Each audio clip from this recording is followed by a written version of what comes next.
Hello viewers, আশা করি সবাই ভালো আছেন। আমি আজকে আমার এক বড় ভাই, পরিচিত এক বড় ভাই, তিনি কাঁঠাল এবং আমের ব্যবসা করে থাকে। সেই ভাইয়ের কাছ থেকে কাঁঠাল এবং আম সম্পর্কে আমরা কিছু তথ্য জানার চেষ্টা করব। ভাই, আপনি এখানে আম এবং কাঁঠাল দুটোই ক্রয় করেছেন।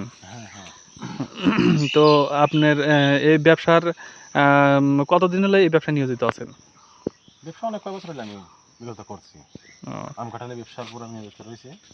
তো এই বছর আম এবং কাঁঠালের চাহিদা কেমন বলে আপনি মনে করতেছেন বা দেখতেছেন? এবার এই বছরের চাহিদা তুলনামূলকভাবে কম। এবার দেশি আম কাঁঠাল প্রচুর পরিমাণ। তারপরে ঈদ এসেছে, ঈদও চলে যাচ্ছে। এখন দেখা যাক বাগানটা কিনেছেন কি রকম লাভবান হওয়া যায়। এখানে আপনি কয় প্রজাতির আম বা কাঁঠাল ক্রয় করেছেন? কতগুলো গাছ ক্রয় করেছেন? এখানে কাঁঠাল মোটামুটি ৫-৭টা কাঁঠাল গাছ কিনা হয়েছে এই জায়গাত। আর আমও ওরম কিনা হয়েছে ৭-৮টা গাছ। বিভিন্ন প্রজাতির আম রয়েছে, ফেসা, ল্যাংড়া।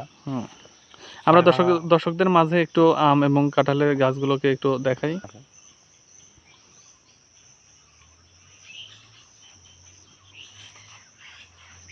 আম গাছগুলো দেখা যাচ্ছে।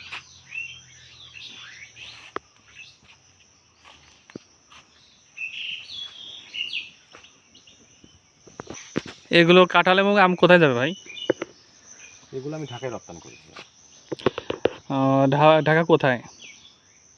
ঢাকা ২-৩টা বাজারে দিই, কারণ বাজারে, শ্যামবাজার। তো কাঁঠাল এবং আম ক্রয় করার পরে আপনি কি মনে করতেছেন এবং কেমন লাভবান হতে পারেন? আশা করা যায় লাভবান হব এবছরের জন্য। আমদানি হলেও এবার চাহিদা অনেকটা বেশি। ধন্যবাদ বড় ভাই আপনার মূল্যবান সাক্ষাৎকারের জন্য। আশা করি ভালো থাকবেন এবং সবাইকে ধন্যবাদ জানিয়ে আমার ভিডিও শেষ করছি।